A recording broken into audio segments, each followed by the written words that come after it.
Hello everyone, my name is Wubsy. Good try.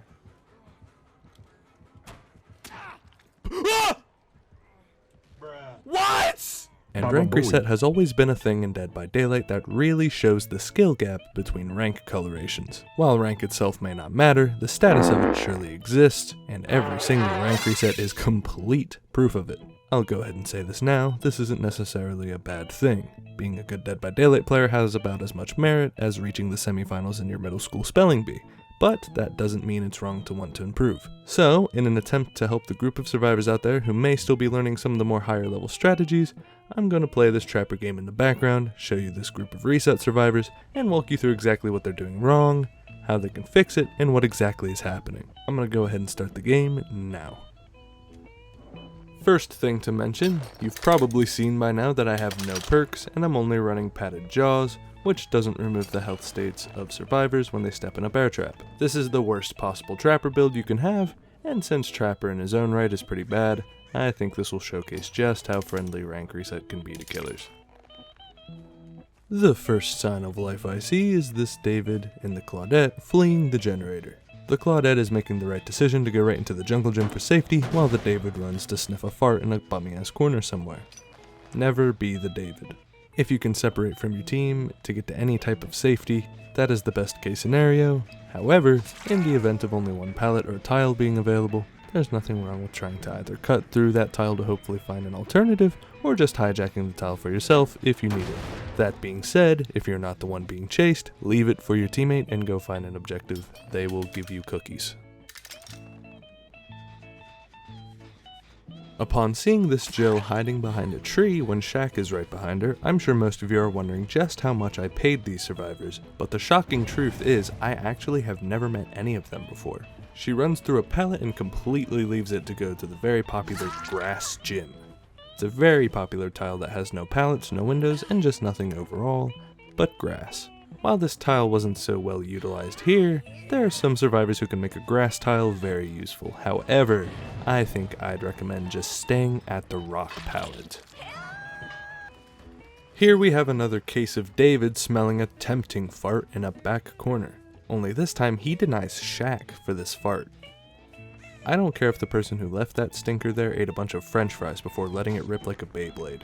I recommend you just run the shack. Even if you're not quite sure how to, it's better to try than to have to dead hard out of a corner into an LT wall. After some setup time, I hear David run into one of my bigger brain traps at the LT wall I downed and hooked him at. On going to check it out, I find the Claudette and decide to go for her. She's very clearly the most sensible when it comes to a chase out of the four, however she gets a bit greedy. She leaves a perfectly life-saving and time-saving pallet up that not only never gets approached again, but isn't even really that much of a loss compared to the rest of the pallets they have. This gets her cheeks completely smacked and gives me another down. After this event though, literally nothing happens for about a minute and a half. No gens get done, I set up a bunch of traps, and after this huge amount of dead time, which should never happen by the way, do your gens, I hear David step into another trap. I feel like I should say be very careful of trappers' traps, but I don't think that really needs to be said. It's around this time that I learned the Claudette has Deception, which is a perk made to throw killers off by opening locker doors and giving a notification without you going in. She makes the mistake of pre-dropping this pellet and totally leaving it. This is a mistake for a more big brain reason. The loop she went to is a bit better, however I just set a Chungus brain trap next to it so I get the upper hand. But you might be wondering, how was she supposed to know about this? Well, let me just start by telling you what the smarter play would have been.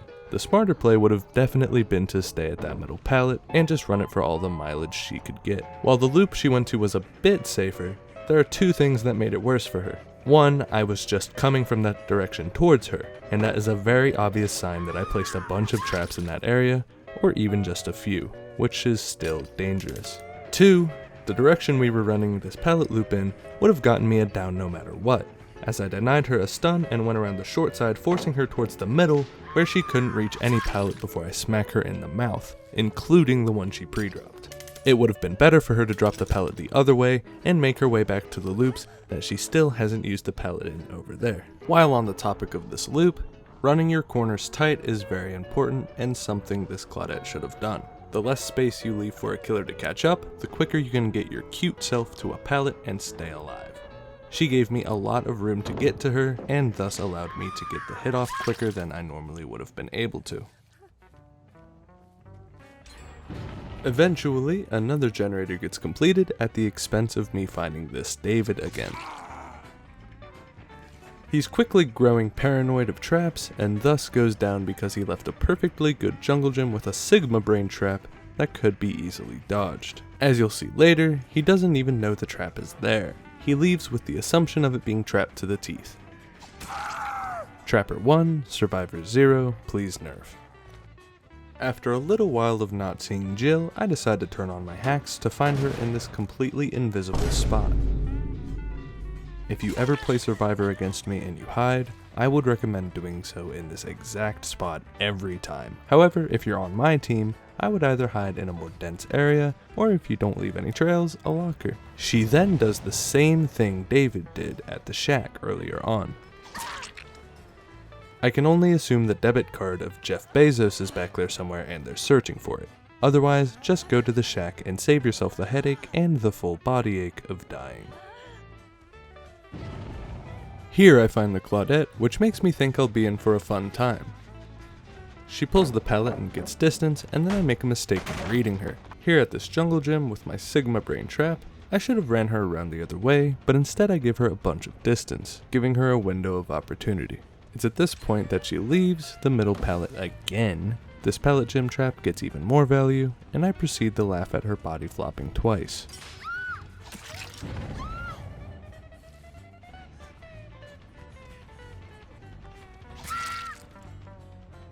Hopefully this Claudette sees this video, so I can take this opportunity to tell her I wish her the best. Here I find this Jill again. I'm not even gonna say anything, just watch what she does and don't do it. Industrial society. Obama hamburger sussy balls. Lil Mosey is white sussy balls. EDP 445. Bruh.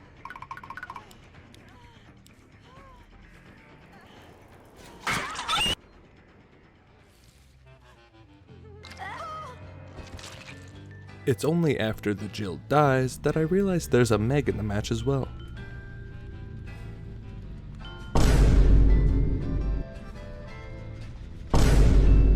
She's quite the stealthy thing, as you can tell, so to reward her efforts, I follow her lead as she bravely commands me around.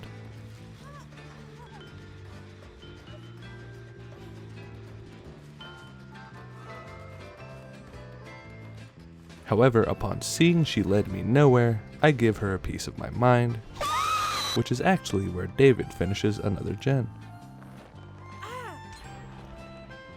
I use this information to find his trail, track him down, and watch him run into a trap.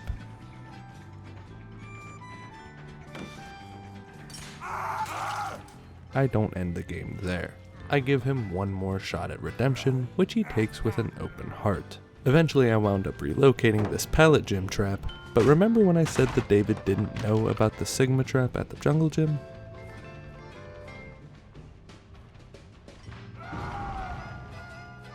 It's comedy that writes itself, folks. After that little display, I let the Meg go, and proceed to wonder if skill-based matchmaking is telling me something I desperately need to hear.